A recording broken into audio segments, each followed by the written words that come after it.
Saya diberikan beberapa visi. Maksud visi ini adalah saya terima dalam keadaan tidak tidur dan tidak bangun, karena biasanya jam 3 atau setengah 3 saya bangun. Dan pada waktu itulah kami menerima beberapa visi yang tidak pernah saya alami sebelumnya. Jadi ini masalah pribadi yang tentunya tidak rasional. Beberapa perempuan mendatangi saya dalam visi itu, dan dia semacam mengkhotbahi saya. Kemudian setelah selesai itu lewat, ada beberapa lagi orang, pendeta memakai seragam hitam, membawa Alkitab dan mengkhotbahi saya. Lewat lagi seorang pendeta memakai seragam putih, membawa Alkitab dan mengkhotbahi saya. Setelah itu mereka lewat, ada 3 orang tidak membawa Alkitab, tapi pakai jubah. Dan 3 orang itu, yang satu itu adalah tinggi besar dan saya tidak kenal, dan dia memerintahkan kepada saya ikut. Saya terus ikut. Kepada yang pakai jubah tinggi besar itu, dia mempersilahkan saya untuk ada 2 gelas minuman, teh dan susu. Dan saya sambar yang susu saya minum. Kemudian peristiwa itu berlangsung hari ke-19 sampai ke-25. Dan pada waktu itu, kemudian pada masa puasa itu, saya didatangi lebih kurang ada 100 lebih malaikat-malaikat yang datang seperti burung dara turun dari langit. Dan kemudian dia mendarat di depan kami. Peristiwa ini sungguh sangat indah kalau dilihat oleh kacamata telanjang. Dan ternyata bahwa malaikat itu membawa almarhumah adik saya. Dan ternyata bahwa pada peristiwa itu memang adik saya meninggal, tapi saya tidak tahu. Dan malaikat yang terdepan itu membawa jenazah adik saya perempuan ini, dibawa terbang ke langit arah timur. Dan pemandangan ini sangat mencekam dan sangat menarik sekali. Dan seolah-olah saya ingin mengikuti. Lebih kurang 100 malaikat itu terbang, saya ingin ikut dia. Tapi malaikat yang terakhir, kemudian dia mencabut pedang dan memerintahkan saya, belum waktunya. Jadi kalau seandainya saya pada waktu itu ikut, ya tidak ada di sini. Itu pemikiran saya, dan saya diperintahkan untuk masuk kota, masuk hutan yang lebat, menyeberang sungai. Di dalam hutan itu sangat mengerikan karena gelap gulita. Ada banyak pohon besar dan binatang yang buas. Dan pada saat itulah saya tidak berdaya lagi dan saya tersungkur dalam keadaan ketakutan. Saya mendengar satu suara, "Jangan kamu takut, aku beserta dengan kamu." Peristiwa ini berlangsung selama masa hari ke-19 dan 25. Belum selesai visi yang diberikan itu. Kemudian ada segumpal api sebesar kepala yang ada buntut-buntutnya datang dari arah timur, menabrak muka saya.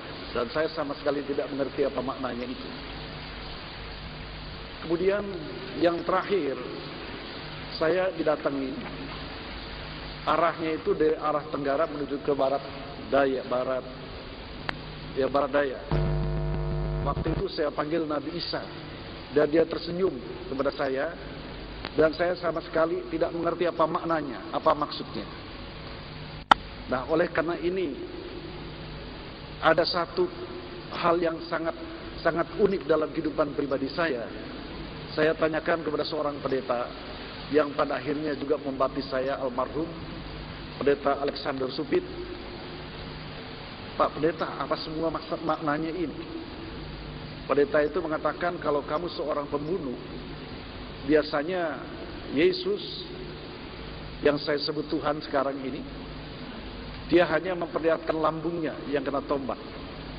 Kalau kamu seorang pencuri, dia tidak memperlihatkan wajahnya yang penuh kasih itu, tapi memperlihatkan tangannya yang berlubang.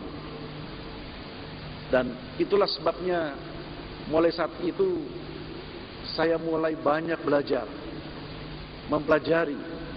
Tentu ada pertanyaan kepada Bapak Ibu sekalian, kenapa visi-visi ini saya tidak tanyakan kepada ulama? Waktu itu saya ada di Manado. Saya ditugaskan untuk mengajar di SMA negeri di sana. Jadi komunikasi atau milieu di sana adalah milieu Kristen, dan saya tanyakan kepada pendeta yang saya ucapkan, yang saya utarakan tadi.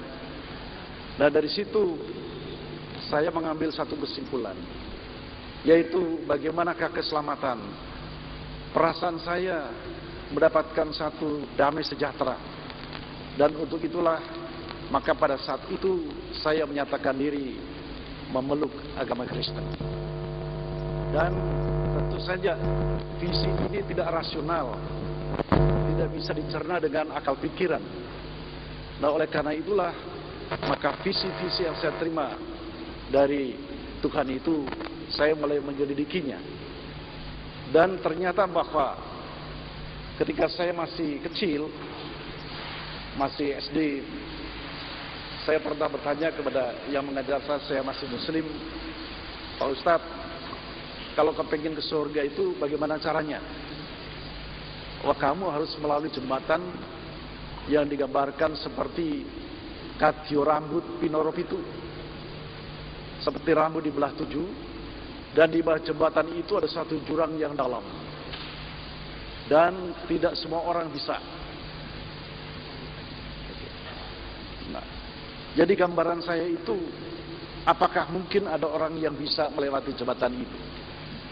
Ternyata saya mengambil kesimpulan bahwa ketidakmungkinan itu karena konsep-konsep yang ada pada diri manusia yang menyebabkan orang tidak bisa menyeberang. Dan oleh karena itulah, kepada Bapak Ibu sekalian dan kepada Forum Arimatea, saya mengucap syukur kepada Tuhan, waktu yang sangat baik, karena kita semua adalah bangsa Indonesia, kita semua adalah keturunan Adam, dan kita semua sedang dalam perjalanan untuk mencari kebenaran yang hakiki. Dan di dalam masa transisi bagi saya ini, itu merupakan satu berkah bahwa kita bisa berdialog melalui Forum Arimatea. Saya ucapkan terima kasih kepada Forum Arimatea. Terima kasih.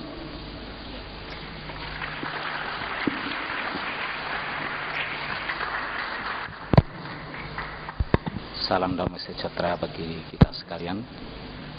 Saya memperkenalkan diri, nama saya Pendeta Eristo, dan saya mohon diralat ini saya tidak punya gelar doktor, ya baru kandidat. Nanti kalau memungkinkan, Tuhan izinkan pada bulan Februari.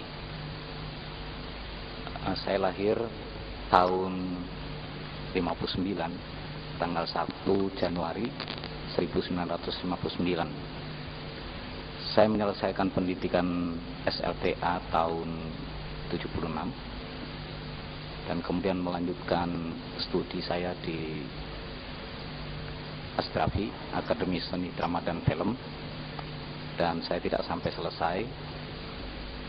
Dan kemudian tahun 77 saya masuk ke kota Jakarta. Ya, saya studi juga sama dengan Pak Patah di Jogja. Ya, tahun 77 tanggal 1 Januari juga saya masuk kota Jakarta. Dan saya hidup sebagai anak jalanan.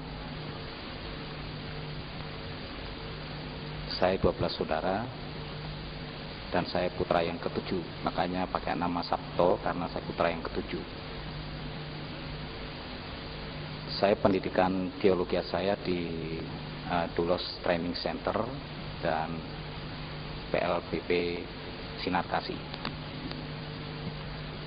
Dan saat ini saya menjadi pendeta di Gereja Kristus Rahmani Indonesia. Selain itu juga saya mengajar di beberapa sekolah tinggi teologi, ya, baik di Jakarta maupun di luar kota.